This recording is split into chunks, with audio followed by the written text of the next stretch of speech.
नमस्कार. आठवणीचं पान या यूट्यूब चॅनलवर आपलं मनापासून स्वागत आहे. हृदयाच्या कप्प्यात जपून ठेवलेली एक आठवण मी तुम्हाला सांगत आहे. माझ्या कथेचं नाव आहे ऋतू हिरवा. आपल्याकडे साधारण 7 ते 8 जूनला तारखेला मृग नक्षत्र सुरू होते. पण यावर्षी जुलै महिना उजाडला तरी आकाशात एकही काळा ढग दिसेना. शेतकऱ्यांनी आपली शेती नांगरून त्यातील तण काढून पेरणीसाठी तयार केले होते, पण पाऊस काही येईना. पाण्याचा प्रश्न निर्माण झाला. त्यामुळे सगळे हवालदिल झाले आणि एके दिवशी तो हळूच आला. आकाशात काळ्या ढगांनी गर्दी केली तसे सगळे हरपून गेले. आणि एखादा राजा जेव्हा दरबारात येत असतो तेव्हा तो सनई चौघडे यांच्या गजरात येतो. तसा हा वरुण राजा ढगांचा गडगडाट आणि विजांचा कडकडाट करत आला. पावसाचे टप्पोरे थेंब भुरीवर पडू लागले तसा मातीचा सुगंध कस्तुरीसारखा वातावरणात पसरू लागला. चातकाप्रमाणे पावसाची वाट पाहणारा शेतकरी आनंदून गेला आणि दमदार पावसाला सुरुवात झाली. आणि शेतकऱ्याची थोड्या दिवसात शेतामधून भलगरी गीत आपल्या कानावर येऊ लागले. मोठ्या आनंदाने शेतकरी शेतीची कामे करू लागला, पेरणीची कामे करू लागला. थोड्याच दिवसात संततधार सुरू झाल्यामुळे डोंगर हिरवेगार दिसू लागले. गवताची कोवळी कोवळी पाने ही वाऱ्यावर डोलू लागली आणि धरणी मातेने जणू हिरवा शालू परिधान केला आहे असे दिसू लागले. डोंगराच्या रांगामधून पांढरे शुभ्र धबधबे ओसंडू लागले. झाडे, लता, वेली बहरून आल्या. फुलांचा साज त्यांच्या अंगावर चढला. पारिजातकाचे झाड तर बहरून गेलेले. आमच्या दारामध्ये हे पारिजातकाचे झाड होते आणि अशी सुंदर फुले त्याला यायची. मला पारिजातकाचे फूल जणू मांगल्याचे प्रतीक वाटायचा. पांढरे शुभ्र फूल आणि त्याला केशरी दांडा म्हणजे मांगल्याचे ते प्रतीक वाटायचे. तर असा हा पारिजातकाचा सडा पडला की गीतही मला आठवतं. अंगणात आपल्या पारिजातकाचा सडा पडे, कधी फुलं वेचायला येशील तू गडे. तसेच लहान मुलेसुद्धा ये रे पावसा तुला देतो पैसा, पैसा झाला खोटा आणि पाऊस आला मोठा, हे सुंदर गीत गात असायची. तर हा पावसाळा म्हणजे जसं एखाद्या कवीला, लेखकाला हा खुणावत असतो आणि त्यांच्या भावभावनांना, त्यांच्या कल्पनांना छान घुमारे फुटत असतात. या पावसाळ्यामध्ये एक प्रेयसी फार सुंदर तिची आतुरता आपल्या गीतातून व्यक्त करते. ती आपल्या प्रियकराची वाट पाहत असते, पण हा पाऊस काही थांबायचं नाव घेत नाही आणि त्यामुळे तोही लवकर येत नाही. मग ती पावसाला विनवणी करते जणू, इतना न बरस के वो आ न सके और वो आने के बाद इतना जम के बरस के वो जा न सके. किती सुंदर आणि तरल भावना तिनं या आपल्या काव्यातून किंवा गीतातून व्यक्त केलेली आहे. आता हा पावसाळा सुरू झाल्यानंतर प्लॅन आखले जातात ते वर्षाविहाराचे. आणि वर्षाविहारासाठी लांबून पर्यटक जात असतात. उंचावरून कोसळणारे धबधबे एखाद्या अल्लड बालकाप्रमाणे स्वतःला वरून झोकून देतात आणि मग हे पर्यटक जे आहेत त्या धबधब्याखाली बुडण्याचा, त्या धबधब्याखाली आंघोळ करण्याचा किंवा त्या धबधब्यामध्ये मनसोक्त डुंबण्याचा आनंद घेत असतात. सगळीकडे हिरवागार निसर्ग आणि वरून ओसंडणारा हा प्रपात पाहून निसर्गाचं सुंदर आणि मनोहर रूप आपल्या डोळ्यात किती साठवावं हे कळत नाही. आणि मग शरीर गारठून गेलेले असते, पण मनाचा मोर मात्र थुई नाचत असतो. तर असा हा निसर्ग आपण डोळ्याच्या कॅमेऱ्यामध्ये कैद करत असतो. आणि सर्वात आनंदाचे म्हणजे या पावसाळी आणि थंड वातावरणामध्ये खाण्याची सुद्धा एक मजा असते. ती म्हणजे भाजलेली कणसे आणि भुईमुगाच्या शेंगा. खेडेगावामध्ये जर आपण पाहिलं तर जे ठाकर लोक आहेत, हे ठाकर लोक काही वनस्पती घेऊन बसलेले असतात.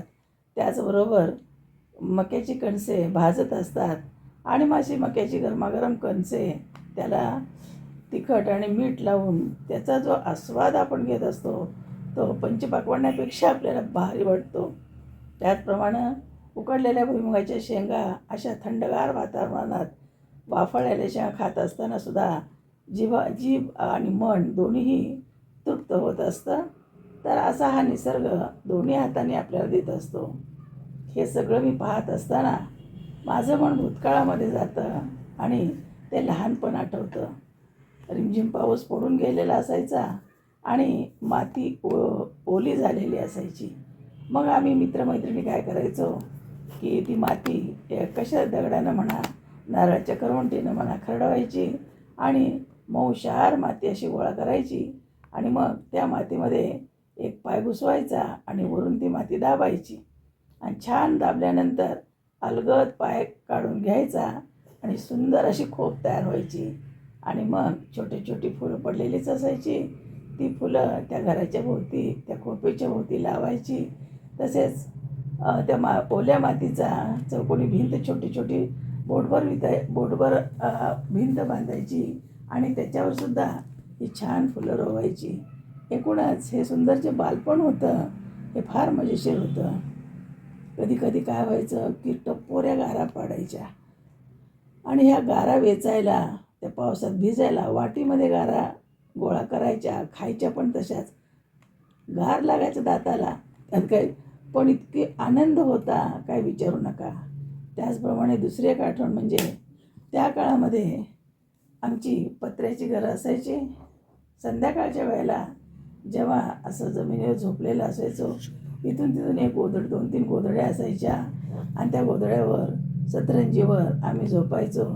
आणि त्यावेळेला रात्रीचा जर पाऊस आला तर ते पावसाचे टपोरे थेंब त्या पत्र्यावर असा तडमताशा वाजवायचे की भीतीही वाटायची, पण तो नाद कानामध्ये घेऊनच आम्ही त्या गोधडीमध्ये आनंदाने झोपून जायचो.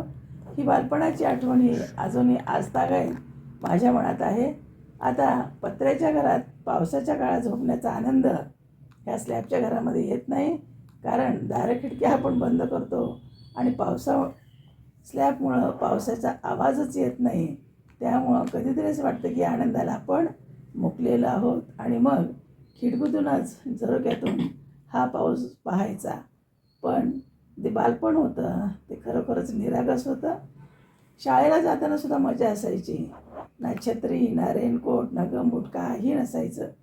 एक छत्री पोतं असायचं आणि त्या पोताची उंची करायची आणि ती डोक्यावर घ्यायची. दप्तर मात्र भिजणार नाही याची काळजी घ्यायची. आणि मग पायात काय असायचं तर बूट नाही, काय नाही, त्यावेळेला स्लीपर असायच्या. आणि मग रस्त्यानं चाललं की त्या सगळ्यात स्लीपरकडून येणारा सगळ्यात चिखलाचा सडा हा ड्रेसवर पडायचा आणि शाळेत जाईपर्यंत ते घाणबी झालेलं असायचं, ओलं पण झालेलं असायचं आणि शाळेमध्ये बसायला बेंच पण नसायचे. मग तीच गुंची जी आहे पोत्याची तीच उलटी करून टाकायची, तेच आमचं बसकर आणि त्याच्यावर बसायचं. गरिबी होती, पण ते दिवस अतिशय सुखाचे आणि आनंदाचे होते. आज जरी आपण हा पावसाळा आनंदानं बघत असू तरीसुद्धा त्या पावसाची गंमत, बालपणाच्या पावसाची गंमत ही शब्दातीत आहे, अवर्णनीय आहे असं मला वाटतं. तर आत्ता आपण वर्षाविहाराचा विचार करूया की वर्षाविहाराला जात असताना आपण आपली काळजीही घेऊया, आनंदाबरोबरच थोडंसं जागरूकता राहूया. कारण मागील 2 वर्षापूर्वी आपण जे भयानक घटना घडलेली आहे, विहारासाठी गेलेलं कुटुंब अख्खच्या अख्खं वाहून गेलं. कारण पावसाचं आणि वारा पाऊस आणि आग याला कधी मर्यादा नसते. एकदा भडकली की भडकली. तसंच पाण्याचा प्रवाह कुठून कसा येईल हे काही आपल्याला सांगता येत नाही. आणि म्हणून आनंदासाठी, उत्साहासाठी, मनसोक्त जगण्यासाठी आपण जे जातो, पण त्याचबरोबर थोडंसं समजदारीनं वागलं तर आपला आनंद द्विगुणित होईल. हा निसर्ग राजा, हा पावसाळा म्हणजे सगळ्या ऋतूंचा राजा आहे. आणि ह्या ऋतूंचा राजा आपल्याला वर्षभर पुरेल एवढा आनंद देऊन जातो. कारण पाऊस नसला तर सृष्टी नाही, आपण नाही. तो आहे म्हणून आपण आहे. पाऊसच पडला नाही तर सगळी सृष्टी नाहीशी होईल. अन्नधान्याची टंचाई निर्माण होईल. पाण्याचा प्रश्न, चाऱ्याचा प्रश्न, म्हणजे एकूणच माणसाचं काय, जनावरांचं काय, सगळ्याचं जीवन हे त्या पावसावर अवलंबून आहे. आणि म्हणून हा पावसाची वाट आपण एखाद्या चातकाप्रमाणे वाट पाहत असतो. तो आला की आनंदाची प्रखरण करून जातो, आपल्या जीवनामध्ये आनंद निर्माण करून जातो. म्हणून आपण त्याची आतुरतेनं वाट पाहत असतो. तर आपणही आता वर्षाविहाराचा आनंद घ्यायला निघूया. पण खबरदारी, प्रत्येकानं खबरदारी घ्या, स्वतःच्या जीवाची काळजी घ्या. चला मग एक आपण प्लॅन करूया वर्षाविहारासाठी. सर्वांना वर्षाविहाराच्या खूप खूप शुभेच्छा. आणि या हिरव्या ऋतूचं स्वागत करायला, या पावसाचं स्वागत करायला आपण ही निसर्गाच्या कुशीमध्ये आणि डोंगराच्या मुशीमध्ये जाऊया. धन्यवाद. कथा संपली पण आठवण राहील. पुन्हा भेटूया अशाच एका नव्या आठवणीसह. व्हिडिओ आवडला असेल तर लाईक, शेअर आणि कॉमेंट करा. चॅनलला सबस्क्राईब करायला विसरू नका आणि प्रेम देत राहा. धन्यवाद.